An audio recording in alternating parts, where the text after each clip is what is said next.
Assalamualaikum warahmatullahi wabarakatuh. Pada kesempatan kali ini saya akan menjelaskan tentang analisis regresi sederhana. Analisis regresi atau peramalan adalah suatu proses memperkirakan secara sistematis tentang apa yang paling mungkin terjadi di masa yang akan datang, berdasarkan informasi masa lalu dan sekarang, dan dimiliki agar kesalahannya dapat diperkecil. Regresi dapat juga diartikan sebagai usaha memperkirakan perubahan. Analisis regresi sederhana bertujuan untuk mengetahui pengaruh dari suatu variabel terhadap variabel lainnya. Tujuan analisis regresi untuk mendapatkan pola hubungan secara matematis dari variabel X dan variabel Y, dan untuk mengetahui besarnya perubahan variabel X terhadap variabel Y, serta untuk memprediksi variabel Y jika nilai variabel X diketahui. Analisis regresi sederhana digunakan untuk memprediksi atau menguji pengaruh satu variabel bebas atau variabel independen terhadap variabel terikat atau variabel dependen. Dasar pengambilan keputusan uji regresi sederhana. Yang pertama, jika nilai T hitung lebih besar dari nilai T tabel, artinya variabel bebas berpengaruh terhadap variabel terikat. Yang kedua, jika nilai T hitung tidak lebih besar dari nilai T tabel, artinya variabel bebas tidak berpengaruh terhadap variabel terikat. Kemudian untuk membandingkan nilai signifikansi dengan probabilitas 0,05, yang pertama, jika nilai signifikansi tidak lebih dari nilai probabilitas 0,05, artinya variabel bebas berpengaruh secara signifikan terhadap variabel terikat. Kemudian yang kedua, jika nilai signifikansi lebih dari nilai probabilitas 0,05, artinya variabel bebas tidak berpengaruh secara signifikan terhadap variabel terikat. Contohnya, seorang mahasiswa FITK ingin mengetahui apakah ada hubungan antara keaktifan di kegiatan ekstrakurikuler siswa SMA Sahabat Yogyakarta dengan prestasi mereka. Untuk keperluan tersebut, ia mengadakan kuesioner kepada 10 siswa sebagai responden yang berisi 10 pertanyaan per variabel. Instrumen penelitian menggunakan skala pengukuran Likert dengan skor 4 sangat setuju, 3 setuju, 2 tidak setuju, dan 1 sangat tidak setuju. Taraf signifikan sama dengan 5%. Langkah-langkah dalam analisis regresi sederhana. Pertama-tama buka aplikasi SPSS, kemudian klik pada variabel view. Pada kolom name, tulis pada baris pertama dengan responden. Kemudian pada baris kedua, tulis X. Dan pada baris ketiga, tulis Y. Kemudian pada kolom tip, ubah pada baris pertama menjadi string. Kemudian pada baris kedua dan ketiga tetap. Pada kolom desimal, ubah menjadi 0. Kemudian pada kolom label, pada baris kedua, tulis ekstrakurikuler.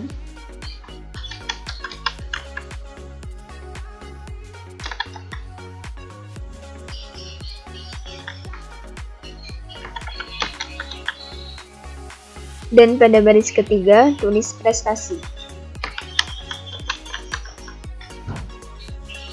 Kemudian pada kolom measure, ubah baris kedua dan ketiga menjadi ordinal. Setelah itu, untuk pengisian data, klik data view. Kemudian masukkan semua responden pada kolom responden, bisa diketik manual atau dikopi dari Microsoft Excel.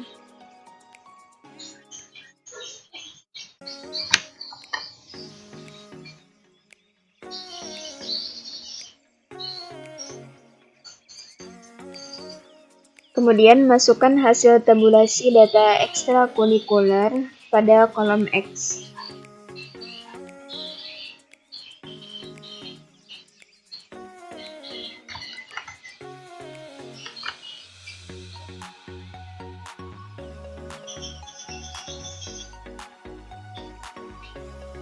Setelah itu, masukkan hasil tabulasi prestasi pada kolom Y.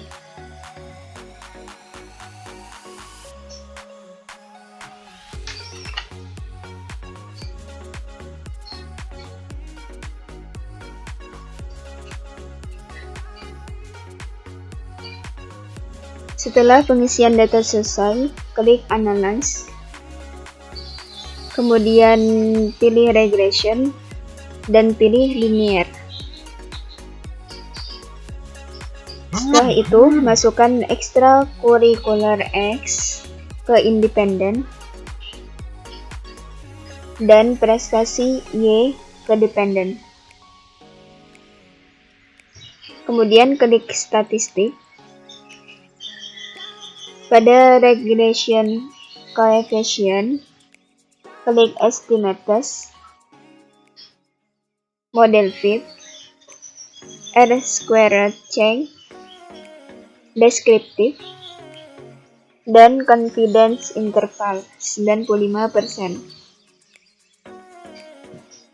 Pada Residual, klik Case-Wise Diagnostic. Setelah itu, klik Continue. Kemudian klik Plot.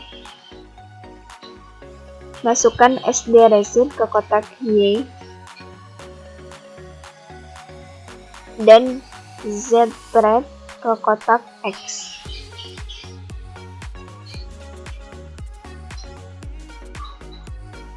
Setelah itu, klik Next. Kemudian masukkan Z-Spread ke kotak Y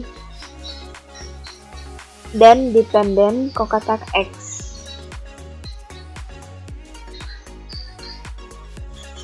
Kemudian pilih histogram dan normal probability plot. Jika sudah selesai, kemudian klik Continue. Klik Save. Pada Predicted Value, pilih Unstandardized. Dan pada Prediction Interval, klik Mean dan Individual. Kemudian klik Continue. Kemudian klik Option. Pastikan bahwa taksiran probability keadaan default sebesar 0,05. Kemudian klik Continue. Setelah itu, klik OK.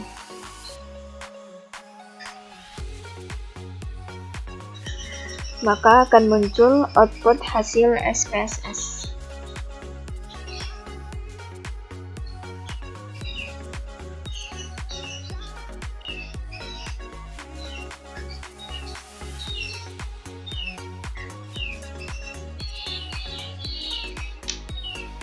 Pada tabel deskriptif statistik, jumlah responden sebanyak 10 orang.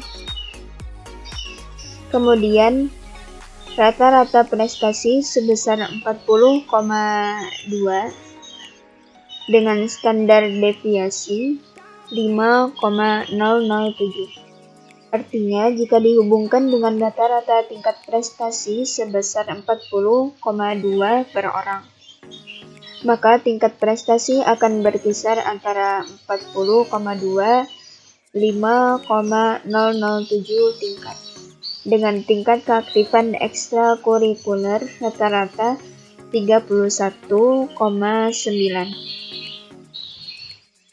Kemudian pada tabel correlation menunjukkan hubungan korelasi antara prestasi belajar dengan keaktifan kegiatan ekstrakurikuler sangat kuat positif.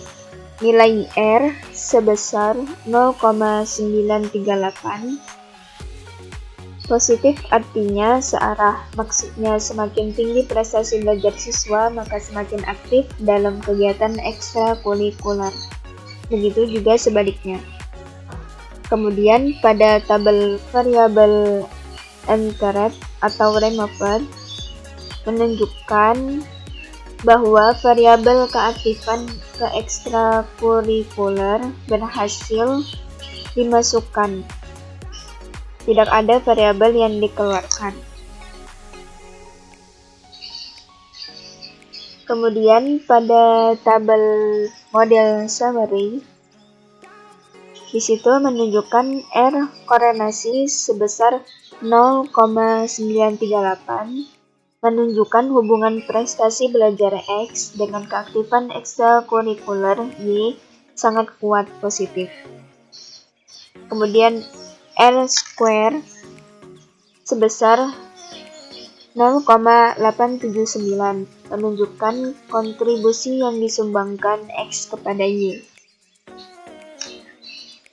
Kemudian pada tabel ANOVA, perbandingan F hitung dan F tabel serta SIG dan A sama dengan F hitung sama dengan 58,137 lebih besar dari F tabel sama dengan 5,32. Maka HO ditolak dan HA diterima. SIG sama dengan 0,00 lebih besar dari A sama dengan 0,05. Maka HO ditolak dan HA diterima. Kemudian pada tabel koefisien menunjukkan bahwa model persamaan regresi untuk memperkirakan keaktifan ekstrakurikuler Y yang dipengaruhi oleh prestasi belajar X adalah 3/4. Jika seorang siswa tidak aktif di ekstrakurikuler, maka diperkirakan tingkat prestasinya sebesar 12,6. Sedangkan jika tingkat keaktifan ekstrakurikuler bertambah 1 poin, maka tingkat prestasi akan naik sebesar 12,6 tambah 0,86 dibagi 5 sama dengan 16,9. 3/4 koefisien regresi B sama dengan 0,865 menunjukkan besaran penambahan tingkat inteligensi untuk setiap penambahan poin jawaban keaktifan ekstrakurikuler. Kemudian pada tabel residual statistik mengemukakan ringkasan hasil dari predicted value, yaitu nilai yang diprediksi, yang berisi nilai minimal, maksimum, mean, standard deviation, dan nilai N. Kemudian di sini ada grafik histogram. Kemudian ada tabel dari normal probability plot. Hasil dari normal probability plot ini menunjukkan penyebaran dari data-data yang ada pada variabel. Kemudian ada tabel scatter plot.